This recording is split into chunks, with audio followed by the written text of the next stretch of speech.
istilah orang biasa, orang kayangan, orang biasa kena, situasi penyebaran virus COVID-19 dalam negara semakin merunsingkan dan menjadi makin parah kerana sikap tidak bertanggungjawab sebahagian pemimpin yang diharapkan menjadi tauladan dan harapan kepada rakyat jelata. Tidak ada perbezaan antara kluster kayangan ataupun kluster bumi, tidak ada. Jelas sekali, rakyat sudah mula muak dan kecewa dengan permainan politik para pemerintah hari ini.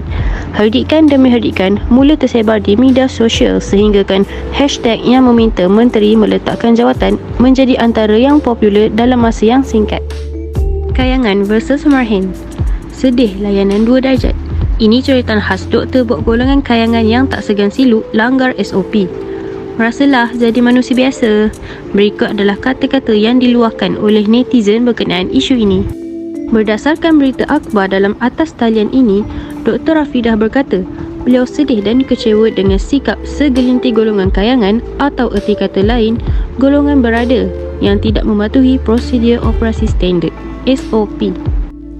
Golongan ini seolah-olah kebal daripada hukuman sekaligus menimbulkan rasa tidak puas hati rakyat yang mendakwa wujud SOP 2 darjat. Isu berkenaan turut mengundang perhatian seorang pengamal perubatan yang tidak asing lagi di media sosial iaitu Dr. Rafidah Abdullah. Menerusi laman Twitter, Dr. Rafidah secara terbuka meluahkan kekecewaan yang dirasainya terhadap mereka yang digelar golongan kayangan.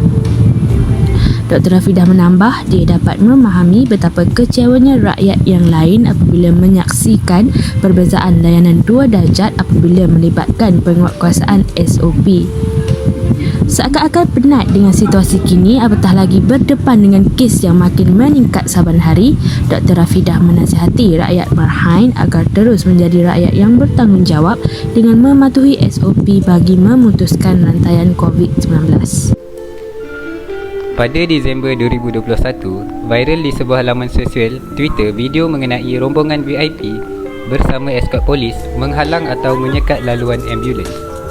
Ini menunjukkan bahawa golongan atasan menindas golongan biasa dengan sikap mereka yang mementingkan diri. Kes ini bukan kali pertama berlaku di negara ini.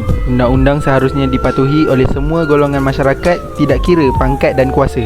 Nyawa dan keselamatan sentiasa menjadi prioriti utama daripada urusan-urusan yang lain.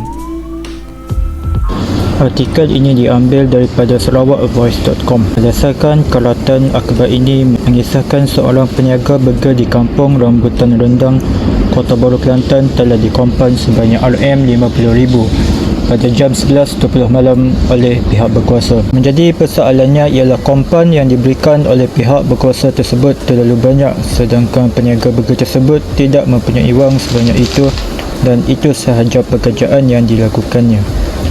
Tambahan pula, peniaga tersebut beroperasi di hadapan rumah dan tiada seorang pun pelanggan. Peniaga burger hanya menyiapkan pesanan burger dan akan hantar burger tersebut ke kilang berdekatan. Berdasarkan akhbar ini jelas menunjukkan sikap layanan yang tidak adil oleh pihak berkuasa kepada masyarakat berbanding dengan golongan kayangan. Selain itu, perbezaan 2 darjat antara golongan kayangan dan rakyat Marhen ini dapat dibuktikan dengan isu perbezaan layanan melibatkan kompaun pelanggaran SOP COVID-19. Berbeza pula dengan isu golongan kayangan. Contohnya, semasa Niloufar mengadakan majlis akad nikah yang dihadiri oleh ramai tetamu, serta tiada penjarakan sosial diamalkan di majlis tersebut. Namun, Niloufar dan sekeluarganya dikenakan kompaun sebanyak RM60,000. Sangat ketara beza jumlah kompaun yang dikenakan terhadap seorang peniaga burger dan sekeluarga Niloufar yang merupakan keluarga yang sangat berada.